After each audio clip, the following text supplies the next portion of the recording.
Hello students, I hope you all are doing well. Last lecture तक हम लोगों ने बहुत सारे टॉपिक्स कवर कर लिए इन स्पेसिफिकली चैप्टर नंबर 3। अब पहले थोड़ा एक क्विक हम लोग फ्लैशबैक ले लेते हैं कि हम लोगों ने क्या पढ़ा, ठीक है, सो दैट आपको वो सब चीज़ एक बार रिवाइज हो जाए।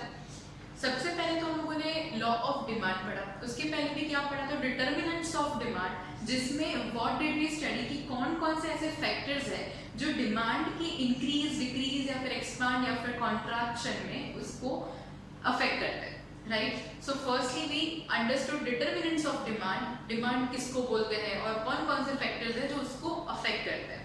उसके बाद second we studied the most important question of this chapter and that is law of demand. Law of demand का जो स्टेटमेंट होता है वो कैसे काम करता है, वो कैसे हम लोगों ने प्रूव किया, वो सब कुछ हम लोगों ने पढ़ा। अगेन चलो फटाफट से एक बार लॉ ऑफ डिमांड क्या बोलता है। Law of demand says if the other factors remain same, मतलब प्राइस के अलावा के जितने भी फैक्टर्स है वो अगर सेम रहते हैं तो whenever the price increases the demand contracts and whenever the price goes down the demand expands, ठीक है। So basically law of demand explains the inverse relationship between price and demand, okay। उसमें हम लोगों ने assumptions लिए, उसका एक diagram बनाया था, डायग्राम में एक्सपेंशन कॉन्ट्रैक्शन हम लोगों ने समझा था, उसके बाद वो डायग्राम का हम लोगों ने एक्सप्लेनेशन देखा, राइट। उसके बाद हम लोगों ने क्या पढ़ा, तो हम लोगों ने उसके इफेक्ट्स पढ़े, ठीक है, income effects and substitute effects हम लोगों ने उसके पढ़े। उसके बाद हम लोगों ने क्या पढ़ा था कि उसको इनकम इफेक्ट्स और सब्स्टिट्यूट इफेक्ट्स को पढ़ने के बाद what are the exceptions to the law of demand, मतलब कि जो ऐसे चीजें हैं, जो ऐसे तरीके के गुड्स है कि जो लॉ ऑफ डिमांड को फॉलो नहीं करते। सो बेसिकली उनके केस में क्या होता है कि केस थोड़ा डिफरेंट होता है कि जब प्राइस अप जाता है तो डिमांड भी अप जाता है और प्राइस जब कम जाता है तो डिमांड भी कम जाता है।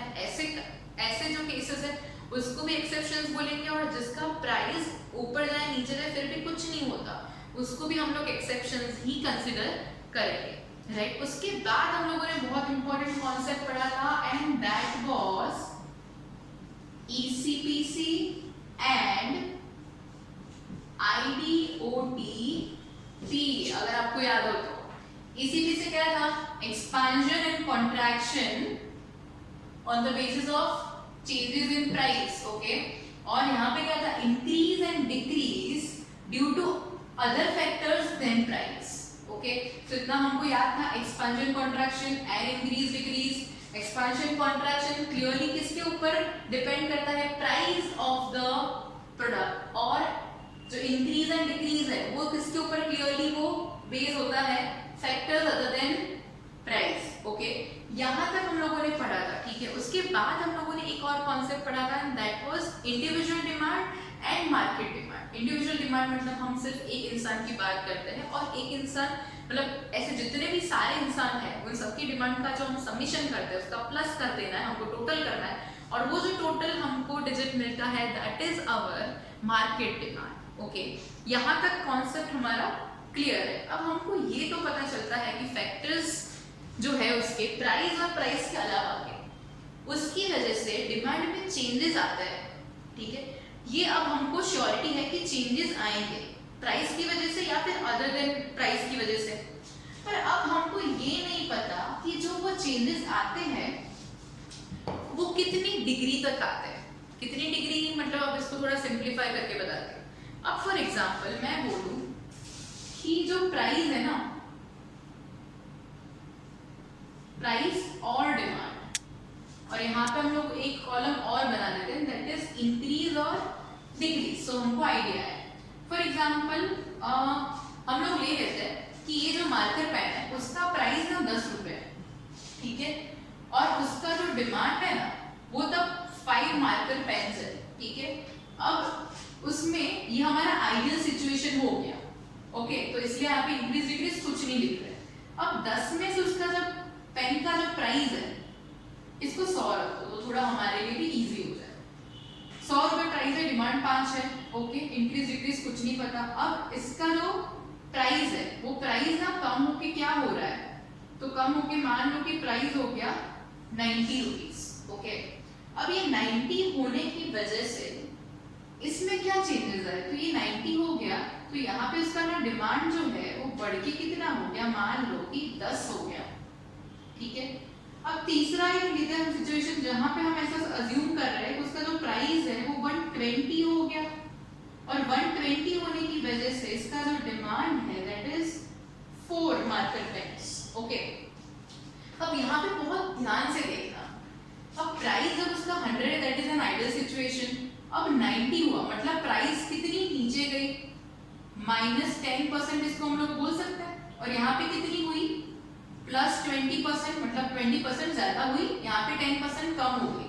तो डिमांड में इसकी वजह से क्या चेंजेस आ रहे हैं, यहाँ पे 5 पेन की डिमांड, ठीक है, अब 5 से वो कितनी हो गई, सीधा 10 हो गई, तो डिमांड में इंक्रीज कितना हो रहा है, सीधा 100% इंक्रीज हो रहा है। और यहाँ पे 5 पेन से ये 4 पेन हो गई, तो इसमें डिक्रीज कितने का हो रहा है, बोल सकते हैं 20% का डिक्रीज हो रहा है, बिकॉज एक पेन कम हो गई, राइट। तो ये जो इसका इंटर रिलेशन है ना, कि इसको जो समझना है कि प्राइस में कितना चेंज आएगा तो डिमांड में उसकी वजह से कितना परसेंटेज चेंज आएगा, वो जो समझने की बात है, उस कंसेप्ट को हम लोग बोलते हैं इलास्टिसिटी ऑफ डिमांड। समझ आ रहा है? उसमें भी let me be very specific, ये प्राइस के कॉन्टेक्स्ट में हम लोग इसको समझ रहे हैं, इसलिए इसको हम लोग क्या बोल सकते हैं, प्राइस इलास्टिसिटी ऑफ डिमांड। अभी तक हमको क्या पता था कि प्राइस और फैक्टर्स अदर देन प्राइस, उसकी वजह से डिमांड में चेंज होता है, ठीक है, बट वो डिग्री डिसाइड करना कि कितना परसेंट चेंज हो रहा है, उसको हम लोग क्या बोलेंगे, प्राइस इलास्टिसिटी ऑफ डिमांड। अब एक बार उसका देखते हैं हम लोग एक्सप्लेनेशन। सबसे पहले तो elasticity of demand, elasticity of demand is the extent to which demand responds to the changes in any of its determinants like price, income, taste, preferences, etc. इसका सिंपल मीनिंग जो मैंने आपको समझाया कि इलास्टिसिटी किसको बोलते हैं, कि जो चेंजेस, आप सिंपल मीनिंग में इलास्टिसिटी को चेंजेस से कंपेयर कर सकते हो। इलास्टिसिटी मतलब चेंजेस, तो प्राइस में या फिर उसके कोई भी अदर फैक्टर्स में, यहाँ पे अगर हम लोग प्राइस ना ले तो उसकी जगह हम इनकम ले सकते थे, we would have taken customer preferences and taste, हम कुछ भी कोई भी अदर फैक्टर ले सकते थे, बट उसको कंसिडर करके उसमें थोड़ा बहुत भी चेंज आने से डिमांड जो है वो कौन से लेवल तक रिस्पॉन्ड कर सकती है, कहाँ तक रिस्पॉन्ड कर सकती है, उसको हम लोग क्या बोलते हैं, इलास्टिसिटी ऑफ डिमांड। अब उसके नीचे हम स्पेसिफिक टॉपिक के ऊपर आ रहे हैं, that is price elasticity of demand. Law of demand explains that when other demand determinants are assumed to be constant, as price falls down demand expands and as price rises demand contracts, but it does not state by what proportion demand expands or contracts. The concept of price elasticity of demand explain this. अब हमको क्या समझ आ रहा है इसमें से, कि जब हमको एक्सपेंशन एंड कॉन्ट्रैक्शन वाला जो हम लोगों ने कॉन्सेप्ट किया, तब हमको ये बताया कि जब भी ऐसा होता है कि प्राइस के अलावा के जितने भी फैक्टर्स है वो सेम हम अज्यूम करते हैं, उसको कांस्टेंट अज्यूम किया, तो जब प्राइस में चेंज आने की वजह से सिर्फ प्राइस में चेंज, सिर्फ प्राइस इज इंपॉर्टेंट, बाकी के फैक्टर्स को अभी हम लोग साइड में रख रहे हैं, सिर्फ प्राइस में चेंज की वजह से डिमांड क्या रिस्पॉन्ड करता है वो हमको समझना है।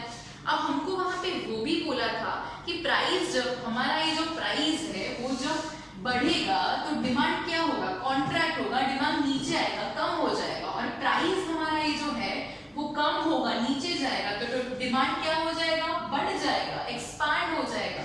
पर हमको उस कॉन्सेप्ट में ये नहीं समझाया था कि वो कौन सी डिग्री से रिस्पॉन्ड करता है, कौन से प्रपोर्शन में वो रिएक्ट करता है, राइट। और वो प्रपोर्शन समझने के लिए we are going to understand this particular topic and that is called price elasticity of demand. I hope you all are clear till this point. अब एक बार हम लोग meaning of price elasticity of demand देखते हैं। Price elasticity of demand shows the proportion to which demand changes with a change in its price. It can be expressed as price elasticity of demand and उसका एक mathematical हमको explanation दिया हुआ है। अब उसको मैं यहाँ पे आपको दिखाती हूँ, आप यहाँ पे नीचे ही उसको देखो तो आपको थोड़ा ज्यादा समझ आएगा। यहाँ पे इसको मैं बोल सकती हूँ प्राइस इलास्टिसिटी ऑफ डिमांड, उसके बाद उसका जो इक्वेशन है वो हमको इस तरीके से कुछ दिया हुआ है, proportionate change in demand upon proportionate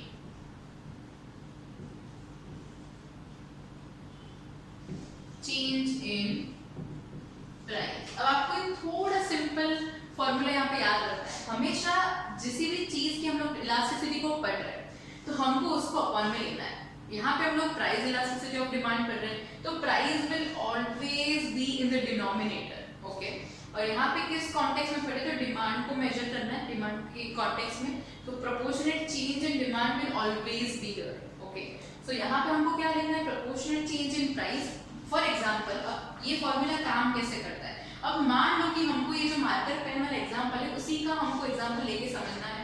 तो प्रोपोर्शनेट चेंज इन डिमांड क्या है, डिमांड यहाँ पे 5 थी उससे क्या हो गई 10 हो गई, तो प्रोपोर्शनेट चेंज क्या हुआ 100% अप गया, तो आई विल पुट 100% अप। और प्रोपोर्शनेट चेंज इन प्राइस क्या था, प्राइस में क्या चेंज हुआ था, -10% हुआ था, -10% हुआ था, price went down by 10%, right. तो अब क्या होगा, this concept only theoretically exist. ये वाला जो सिंपल एग्जांपल है जहाँ पे अपॉन में हम लोगों ने माइनस लिया है, तो वो एक्चुअल लाइफ में वो एग्जिस्ट नहीं करता, but from the theoretical perspective we will definitely study it further. ये उसका वन ऑफ द टाइप्स है, बट आपको मैंने सिर्फ सिंपली अभी समझाया, आप अभी उसको इतना ही फोकस करो कि आपको कहाँ कहाँ कौन सी अमाउंट कैसे रखनी है। हमको यहाँ पे सिर्फ चेंज पूछा तो आपको सीधा यहाँ पे 90 और 120 नहीं लिखना, आपको ये चेंज वाला जो प्रोपोर्शन है ना आपको वो वहां पे लिखना है। समझ आया, right. I hope you all are clear till this particular point. अब इसमें एक एग्जांपल टेक्स्ट बुक में आपको दिया है, आप एक बार वो देखो तो आपको शायद से ज्यादा आइडिया आएगा।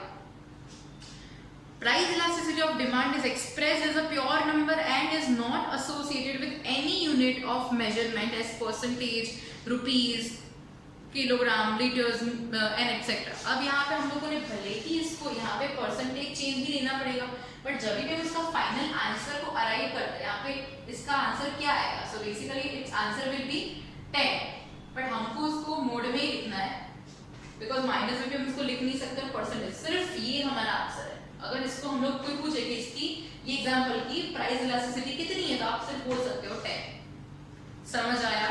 आई hope you all are clear till this point. एक बार फिर से रिवाइज करो और इसके बाद वाले लेक्चर में we will study about degrees of price elasticity of demand. उसमें भी 5 तरीके की डिग्रीज है, अलग अलग टाइप्स उसको हम बोल सकते हैं कि जिसके ऊपर से हम लोग इसके एक्यूरेट रिजल्ट्स को फाइंड कर सकते हैं।